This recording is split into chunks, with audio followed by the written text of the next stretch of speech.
দেখো তোমার পোলারে রাজি করাতে পারে কিনা। আরে তুমি চুপ থাকো, দেখো আমি রাজি করা। শিয়াব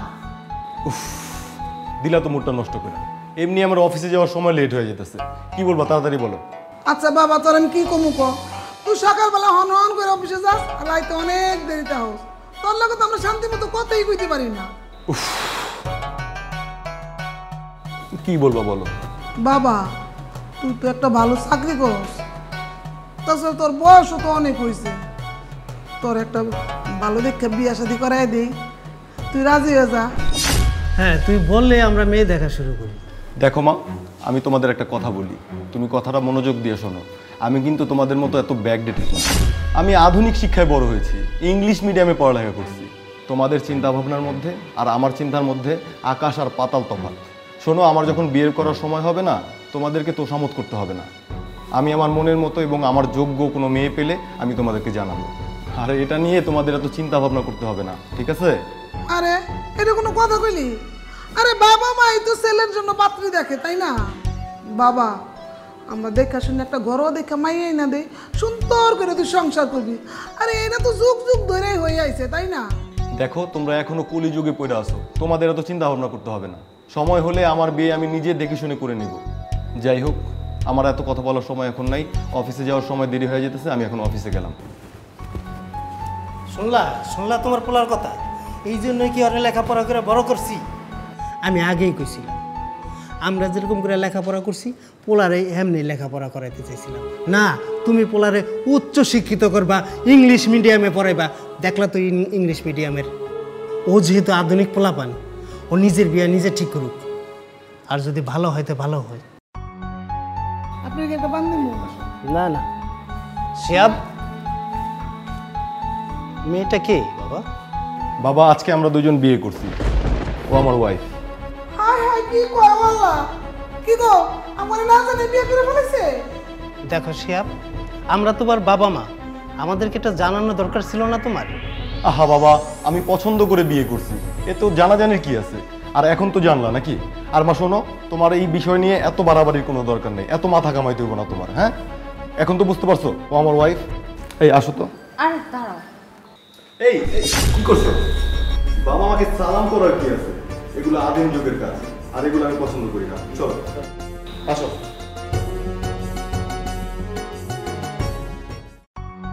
মা এই যে আমার রান্না শেষ। এই তোমার হাতে এটা কি? আর তোমাকে না বলছি তুমি রান্নাঘরে যাবা না? আরে আমি আজকে নিজের হাতে যে রান্না করছি দেখো। মা, তোমাকে না বলছি আমার বউকে দিয়ে রান্না বান্না করাবা না, ঘরের কাজ করাবা না? আমার বউ মাস্টার্স পাস করা একটা মেয়ে, ওকে তুমি কাজের বুয়া বানায় ফেলাইছো। তোমাদের যদি সমস্যা হয় একটা কাজের বুয়া রাখো, মাস শেষে আমি বেতন দেয়া দেবো। তুমি আমার বউডারে দিয়া মাথায় তেল দেওয়াও, হাত পা টেপাও কেন মা? আমার বউ কি কাজের বুয়া? আমি আমার প্রয়োজনে বিয়ে করছি, আমি তো তোমাদের প্রয়োজনে বিয়ে করিনি। আর যদি তোমাদের প্রয়োজন হয় তুমি একটা বুয়া রাখো, আমি বারবার তো বলতেছি। ভাইয়া, তুমি এটা কেমন কথা বললা? ভাবি কি ঘরের কাজ করতে পারবে না? না, তোর ভাবি ঘরে কোনো কাজ করবে না, প্রয়োজন একটা বুয়া রাখ। আর তুই ছোট হয়ে কেন মুখে মুখে কথা বলিস? একটা থাপ্পড় দেওয়া দাঁত ফালায় দেবো ফাজিল। ঠিক আছে বৌমা, আজকে থেকে আর তোমার কোনো রান্না বান্না করতে হবে না। এই তোর বউরে কি বলছি আমি রান্না করতে? তোর মতো নিজে নিজে রান্না করতে আসলো। থাক মা, তোমার আর নাটক করতে হবে না। আরে তুমি এভাবে কেন মা বাবার সাথে কথা বলতেছো? আমি তো ইচ্ছা করে রান্না করছি। তুমি একদম চুপ থাকবা, তুমি কোনো কথা বলবে না।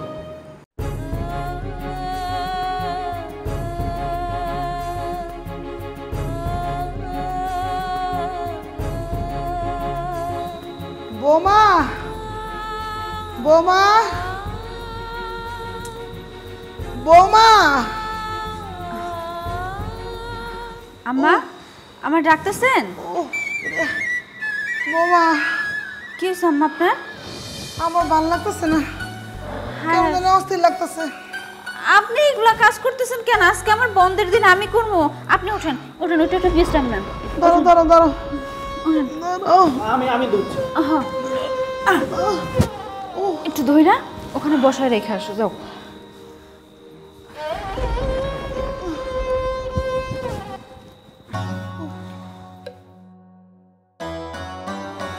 এই তুমি কি করতেছো? পোলার মস্তেছো কেন? ওঠো ওঠো তাদের, ওঠো ওঠো। দেখেন না মা, এটা তুমি কি করছো? তুমি আমার বউরে কাজের বুয়া বানায় ফেলছো। নিশ্চিত এটা তোমার কোনো চক্রান্ত। আর আমার বউরে ভুলভাল বোঝায় হাতের মধ্যে একটা বালতি ধরায় দিছো ফ্লোর পরিষ্কার করার জন্য। আমি বুঝতে পারছি আমার এই ফ্যামিলিতে আর একসাথে থাকা হবে না। আজকে আমার বউকে নিয়ে আমি আলাদা হয়ে যাব। এই এখানে তো চেঁচামেচি দিতেছে কি লিগা? শোনো বাবা, তোমার আর নতুন করে নাটক করতে হবে না। আমি আমার বউকে নিয়ে আলাদা হয়ে যাব। আর আমি মাকে বারবার বলছি আমার বউকে দিয়ে কাজ করাতে না। দেখো আমার বউকে দিয়ে ফ্লোর মুছাচ্ছে। অনেক হয়েছে, অনেক সহ্য করেছি। আর না, তুই প্রতিটা পদে পদে তোর মারে দোষারোপ করস। সেদিন তোর বউ নিজের থেকে রান্না করে যায় রান্না করছে, আর আজকা হয়তো নিজের থেকে এই ফ্লোর পরিষ্কার করতেছে। আর তুই কইতেছিস তোর মায় তোর বউরে কাজের বেটি বানাইছে। হ্যাঁ ভাইয়া, বাবা ঠিক কথাই বলেছে। মা ফ্লোর মুছতে মুছতে অসুস্থ হয়ে পড়ে, ভাবি দৌড়ে এসে মাকে এখানে বসায়। তারপর আমি দেখলাম ভাবি নিজে থেকে এই কাজটা করতেছিল, আর তুমি বাবাকে উল্টোপাল্টা কথা বলছো। থাক, ওর আর চামচামি করতে হবে না। তুই এই মুহূর্তে আমার বাড়ি থেকে বেরিয়ে যাবি। তোর মতো কুলঙ্গা সন্তান আমার দরকার নাই। তোর টাকা পয়সাও আমার লাগবে না। এখনো আমার মাথার উপরে একটা ছাদ আছে, আমার গায়ে এখনো শক্তি আছে পরিশ্রম করে খাওয়ার মতো। বাকিটা জীবন আমি পরিশ্রম করে খাইতে পারবো। তোর বউরে নিয়ে এখনই চলে যাবে আমার বাড়ি থেকে। চলো রানী, এই বাড়িতে আর এক মুহূর্তের জন্য না, আমরা এখন চলে যাব। চলো। রাখো তোমার পাগলামি। এগুলো কি শুরু করছো তুমি? অনেক সহ্য করছি। আর না, তুমি আমাকে এতদিন একটা কথা বলতে দাওনি, সবসময় আমাকে চুপ করে রেখেছো। অনেক চুপ করে থেকেছি, এখন থেকে আর চুপ করে থাকবো না। একটা কথা মাথায় রেখো, ওনারা তোমার জন্মদাতা পিতামাতা, আমার শ্বশুর শাশুড়ি, কিন্তু তাদেরকে কখনোই আমি আমার শ্বশুর শাশুড়ি হিসেবে দেখিনি। আমি আমার নিজের বাবা মার চোখে দেখছি, তাই তো আমি তাদের কষ্টের কথা ভেবে আমি নিজের ইচ্ছায় কাজ করতে চেয়েছি। আর মা যদি বাড়ির সব কাজ করতে পারে, তাহলে আমি কেন বাড়ির মেয়ে হয়ে সব কাজ করতে পারবো না? শোনো, তুমি ইংলিশ মিডিয়ামে পড়াশোনা করেছো বলে নিজেকে আধুনিক বলে দাবি করো, তাই না? হাই সোসাইটিতে চলাফেরা করো বলে কি তোমার বউ বাড়ির কাজকর্ম করতে পারবে না? বাংলার প্রতিটা ঘরের নিয়ম কি সব কিছু তুমি উল্টে দিবে? তোমার যদি এই বাড়ি ছেড়ে চলে যেতে মন চায়, তুমি চলে যেতে পারো। আমি বাবা মাকে ছেড়ে যাবো না এই বাড়ি থেকে। তুই আমার সন্তান হইয়া নিজের মাকে অনেক অপমান করেছিস। তোর মতো কুলঙ্কার সন্তান আমার দরকার নাই। এই বাড়ির থেকে এক্ষুন বেরিয়ে যাবি, আর যদি না যেতে চাস গার ধাক্কা ধরে বাড়ি করে দিবি। বাবা, বাবা, আমি অনেক অন্যায় করে দিয়েছি, আমাকে মাফ করে দেবো। আরে মাপ যদি চাইতে হয় তো তোর মার কাছে যা। তোর মা যদি ক্ষমা করে তাহলে আমিও ক্ষমা করব। যা। মা, আমি অনেক অন্যায় করছি, অনেক ভুল করছি মা, আমার তুমি মাফ করে দাও মা। উঠ বাবা উঠ, মাপ চাও লাগবো না। ঠিক আছে বাবা, তুই যেহেতু তোর ভুল বুঝতে পারছস তাতেই চলবো। আমরা চাই তোরা ভালো থাক, দোয়া করি আল্লাহ যেন তোদের হেদায়েত করে। শোনো মা, আজকের পর থেকে তোমাকে আর কোনো কষ্ট করতে হবে না। এই সংসারের দায়িত্ব আমাদের। তোমার বৌমা অফিস থেকে ফেরার পরে যতটুকু সময় পায় এই সংসারেই কাজ করবে, পাশাপাশি আমি আমার ছোট ভাই মিলে বাড়ির অন্য কাজ করব।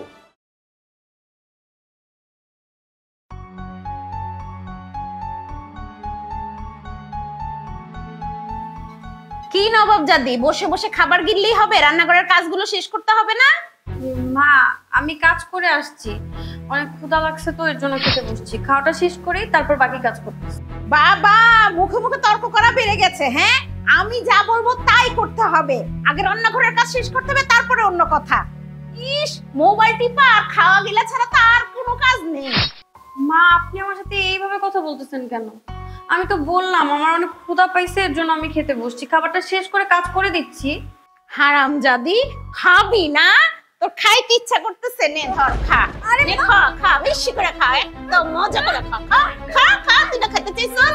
দাও মা, আরো বেশি করে দাও। দাও না, আরো দাও। খা খা খা খা খা মা। তুমি এটা কি করছো? খাও মা, খাও খাও। এই তুমি দেখো তো কেমন হয়েছে, খাও। থাক মা, তোমার আর অভিনয় করতে হবে না। আমি দূরে থেকে সবকিছুই দেখেছি। তুমি কি করে করতে পারলে তোমার বৌমার সাথে এমন একটা কাজ? না, তুমি একটা কথা বলো তো, আজকে যদি তোমার এই বৌমার জায়গায় তোমার মেয়ে থাকতো, তুমি কি সেম কাজটা করতে পারতে? কখনোই করতে পারতে না। আর মা, আমি তো সবকিছুই দেখলাম। ও তো ঘরের কাজ করবে না করেনি, ও জাস্ট এইটুকু বলেছে যে আমি খাবারটা শেষ করি তারপর ঘরের কাজ করব। আর তুমি উল্টো ওর সাথে যেই আচরণটা করলে, আমি একদম তোমার থেকে এটা আশা করিনি। আর আমি অনেক দিন যাবত দেখতেছিলাম ও মনমরা হয়ে ঘরের এক কোণে বসে থাকে।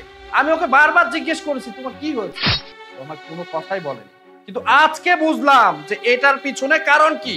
এইটার পিছনে কারণ তুমি, শুধুমাত্র তোমার জন্য আজকে ওর এই অবস্থা।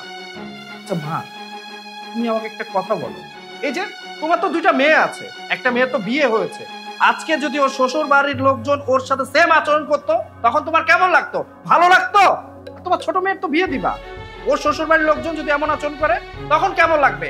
ভালো লাগবে তোমার? হ্যাঁ, বিয়ে করার আগে আমি শুনেছিলাম ওর মা মরে গেছে। আমি ভেবেছিলাম এই বাড়িতে যদি ওই বউ হয়ে আসে অ্যাটলিস্ট মায়ের ভালোবাসা তো পাবে, কিন্তু তুমি ওকে কি ভালোবাসা দিলে? মা, ও যে তোমাকে সম্মান করতেছে এটা তোমার কপাল। তুমি যে মা না, তোকে মা বলতে আমার ঘেন্না লাগতেছে। কি করে করতে পারলা, কি করে করতে পারলো ওর সাথে এমন একটা কাজ? মা, আমি সারাদিন অফিস করি, অফিসের মধ্যে একা পড়ে থাকি, আমি ভেবেছি আমার বউটা যদি বাসায় থাকে তুমি ওকে মেয়ের মতো দেখবে, কিন্তু তুমি ওর সাথে যে আচরণটা করো একটা মানুষ মানুষের সাথে করে না। তোমাকে না আমার মা বলতে ঘৃণা লাগতেছে, ঘৃণা লাগতেছে। দেখ বাবা, এভাবে বলে আমাকে আর লজ্জা দিস না। আমি আগে ভাবতাম বউকে সবসময় টাইটের উপরে রাখতে হবে, তাইলেও আমার বাধ্য হয়ে থাকবে, কিন্তু এটা করতে যায় যে আমি ওর উপরে এত টর্চার করে ফেলছি, এটা আমি বুঝতে পারি নাই বাবা। আমাকে তুই মাফ করে দে বাবা। মা, তোমার লজ্জা লাগতেছে না? তুমি আমার কাছে মাপ চাইতেছো, ভুলটা কি তুমি আমার সাথে করেছো? তোমার প্রতি জাস্ট আমার ঘৃণা লাগতেছে।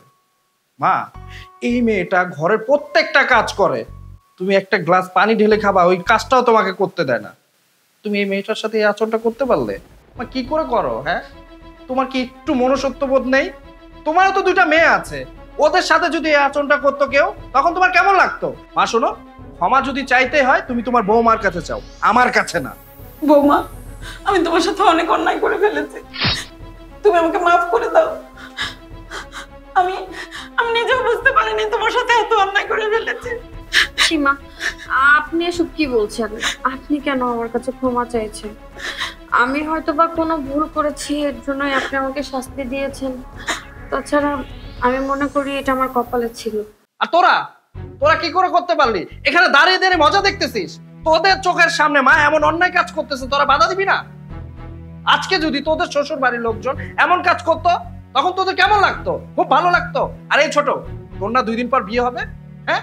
তুই শ্বশুর বাড়ি যাবি, তখন শ্বশুর বাড়ির লোকজন যদি সেম আচরণটা করে তখন তখন কেমন লাগবে? খুব ভালো লাগবে। ভাবি, আমরা তোমার সাথে অনেক অন্যায় করেছি, প্লিজ আমাদেরকে মাফ করে দাও। হ্যাঁ ভাবি, আমাদের মাফ করে দেন, আমরা অনেক অন্যায় করেছি। না বোন, তোমাদের ক্ষমা চাইতে হবে না আমার কাছে, তোমরা তো আমার ছোট বোনের মতো। এই বাড়িতে আসার পর থেকে আমি তোমাদেরকে আমার নিজের বোনই মনে করি।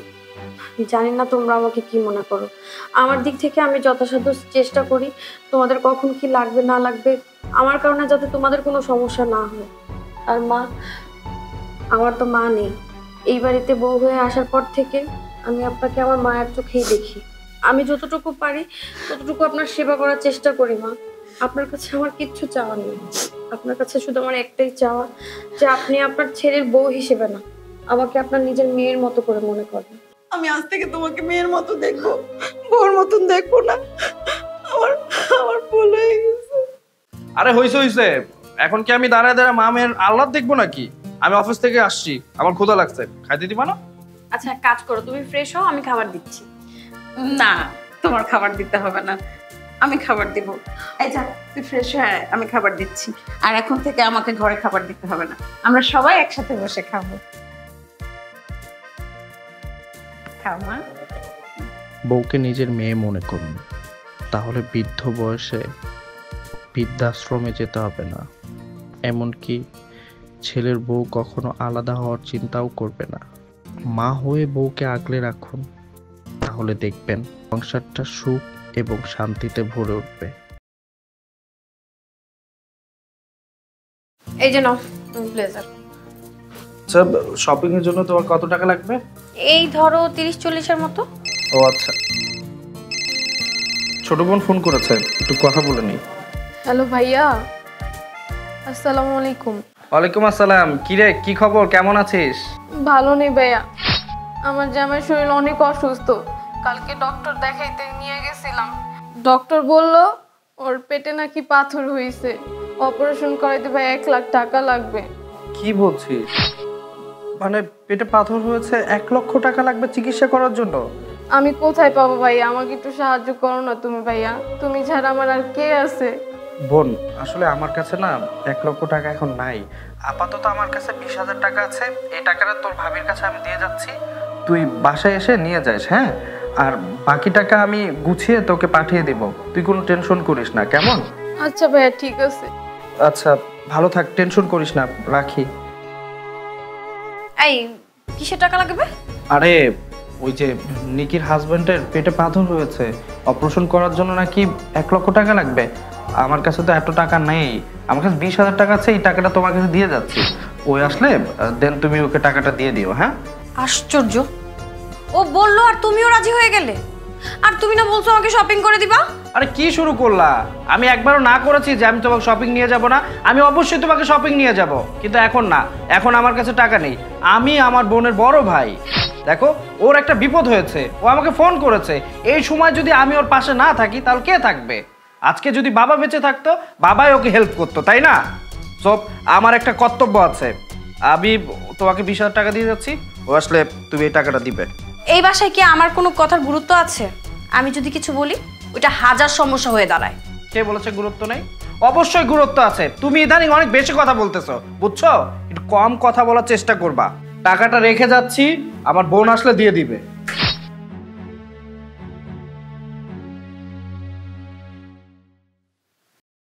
ভাবি, ভাবি, ভাবি, আসসালামু আলাইকুম ভাবি, কেমন আছো? ওয়ালাইকুম আসসালাম। কিভাবে ভালো থাকি বলো তো? তোমাদের যন্ত্রণা কি ভালো থাকা যায়? হ্যাঁ, আমরা আবার কি করলাম ভাবি? কি করলাম? কি করো নাই তাই বলো। 2 দিন পর পর খালি বলতে থাকো এইটা নাই সেইটা নাই, এটা লাগবে সেইটা লাগবে। এখন আবার নতুন বাহানা শুরু করছো না? তোমার হাজবেন্ড অসুস্থ, এর জন্য চিকিৎসার লেগে টাকা লাগবে, তাই না? এই টাকা নিয়ে আবার নতুন কি ব্যবসা শুরু করবা বলো তো? ভাবি তুমি এমন কইরা বলতাছো কেন? আমার কোনো সমস্যা হলে তো আমি তো ভাইকেই বলি। আব্বা মা মারা যাওয়ার পরে ভাই ছাড়া এই দুনিয়াতে আমার আর কেউ নাই, তাই কোনো সমস্যা হলে ভাইয়ের কাছেই যায় বলি। তোমাদের এই নতুন নতুন নাটক না সবই বুঝি। এই নাও, তোমার ভাই 2000 টাকা দিচ্ছে।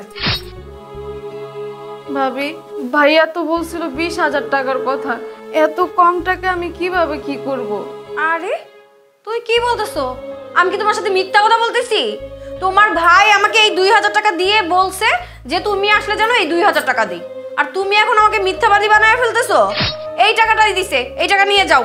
আর আল্লাহর দোহাই লাগে আর যন্ত্রণা করো না।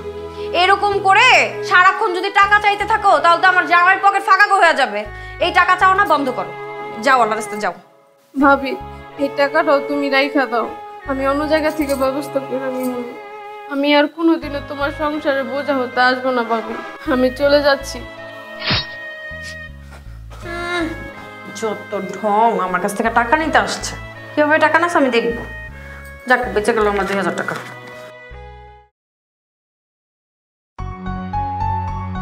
এই নিন স্যার। নিকি, বোন, এতদিন তুই কোথায় ছিলি? আরে তুই সেই যে 20,000 টাকা নিয়ে চলে গেলি, আমি বাকি টাকা দেওয়ার জন্য তোকে অনেক খুঁজেছি, তুই কোথাও পাইনি। আমি কতবার তোকে ফোন দিয়েছি, ফোনটাও বন্ধ ছিল। তুই যেখানে থাকতে ওইখানেও গিয়েছি, ওইখানেও তুই নাই। কোথায় ছিলি? তোর কি হয়েছে আমাকে বলতো।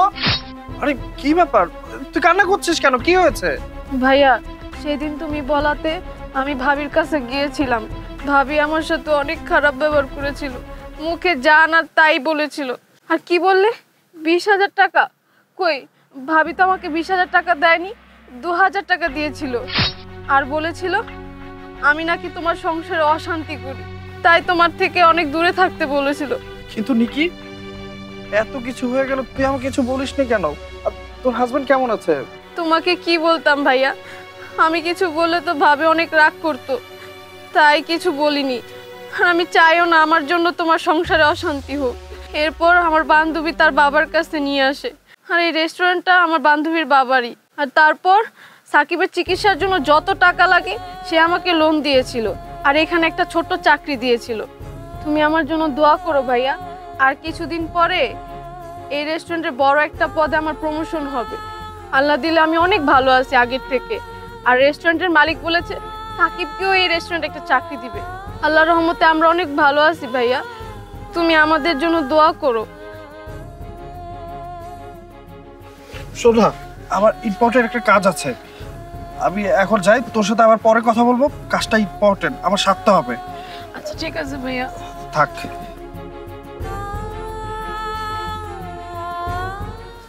আরে ভাবি আজকেও আমি যাবো শপিং এ, কিছুক্ষণ পরে বেরো। আচ্ছা আমি আপনার সাথে পরে কথা বলছি। কি ব্যাপার, তুমি চলে আসছো? সেদিন তুমি আমার বোনকে কত টাকা দিয়েছিলে? হঠাৎ করে এতদিন পরে এই প্রশ্ন? আমি তোমাকে যেটা জিজ্ঞাসা করেছি সেটার অ্যানসার দাও। তুমি নিকিকে কত টাকা দিয়েছিলে? কত টাকা আবার? 20,000 টাকা দিয়েছি। লজ্জা করে না? তুই সামান্য 2,000 টাকা আমার বোনকে দিয়েছিলি আর বলতেছিস 20,000 টাকা দিয়েছিস? এই টাকা কি তোর বাবার বাড়ি থেকে নিয়ে আসছিলি নাকি? হ্যাঁ, দিতে কষ্ট হয়? টাকাটা আমার বোন টাকা চেয়েছিল, টাকাটা না দিয়ে 2,000 টাকা দিয়েছিলি। কেন করেছিস এই কাজটা?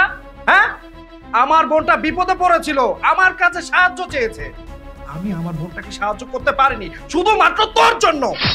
আজকে যদি আমার বাবা বেঁচে থাকতো তাহলে আমার বোনটা আমার কাছে সাহায্য চাইতে আসতো না। এই তোকে একটু লজ্জা লাগে না? হ্যাঁ, ও আমার ছোট বোন, আমার ছোট বোন মানে তোর ছোট বোন। তুই কি করে করতে পারলি এমন একটা কাজ? ও একটা এতিম মেয়ে, তোর একটু বুক কাঁপলো না? আচ্ছা একটা কথা বলতো, আজকে যদি তোর একটা মেয়ে থাকতো আর ওই মেয়ের জামাই যদি অসুস্থ হতো, ও যদি তোর কাছে হেল্প চাইতো, তুই কি হেল্পটা করতি নাকি এভাবে ফিরিয়ে দিতি? কোনটা? আর যেই বাড়িতে আমার বোনের জায়গা হয়নি সেই বাড়িতে তোর মতো ডাইনির জায়গা হবে না। এক্ষুনি আমার বাসা থেকে বের হয়ে যা, তোর সাথে আমি সংসার করবো না। আসলে শোনো, তখন আমার মাথায় শুধু ঘুরছিল আমি শপিং করবো, আর শপিং করাটাও আমার কাছে অনেক ইম্পর্টেন্ট মনে হয়েছিল। তাই আসলে ভেবেছিলাম এতগুলো টাকা ওকে দিয়ে দিব, কিন্তু আমি শপিং করতে পারবো না, এর জন্য এটা করেছিলাম। আসলে আমি ভুল করেছি, আমি অনেক বড় অন্যায় করেছি। বিশেষ করো আমি এরকম আর কখনো করবো না। আমি আর কখনো তোমার সাথে মিথ্যা কথা বলবো না, আর এই ধরনের ভুল করবো না। তুমি আমাকে ক্ষমা করে দাও। আর আমি তোমাকে কথা দিচ্ছি, আমি নিকির কাছে ক্ষমা চাইবো আর ওকে এই বাড়িতে নিয়ে আসবো। আর ওই যে 20,000 টাকার কথা বলছো, ওই টাকাটাও আমি ওকে দিয়ে দিব। থাক, তোরা সাহায্য করতে হবে না, ওর কোনো সাহায্যের প্রয়োজন নেই। আর ওই আমার কাছে আর কখন সাহায্য চাইতে আসবে? ওই যে অবস্থায় আছে, যেইভাবে আছে, আল্লাহ ওকে খুব ভালো রেখেছে। আর তোমার কাছে রিকোয়েস্ট করতেছি, মানুষ যদি বিপদে পড়ে তাকে সাহায্য করতে না পারলেও অ্যাটলিস্ট অপমান করবা না। এখনো সময় আছে, মানুষের মতো মানুষ হও, মানুষকে সম্মান করতে শিখো। দেখো আমি তো মানছি আমি ভুল করেছি, তুমি আমাকে ক্ষমা করে দাও। আর আমি এরকম ভুল করব না, আমাকে তুমি মাফ করে দাও, রাগ করে থেকো না প্লিজ। দেখো, নিকি যখন এই কথাগুলো বললো তখন আমি ভেবেছিলাম তোমার সাথে সংসার করব না, কিন্তু তুমি যেহেতু তোমার ভুলটা বুঝতে পেরেছো, আমার আর এখানে কিছু বলার নেই। কিন্তু তোমাকে একটা কথা বলে দিচ্ছি, নেক্সট টাইম এমন কোনো কাজ করবে না যেটাতে আমি কষ্ট পাই। যাই হোক, তুমি যেহেতু তোমার ভুলটা বুঝতে পেরেছো, আমি এতেই খুশি। এমন কাজ আর কখনো করো না।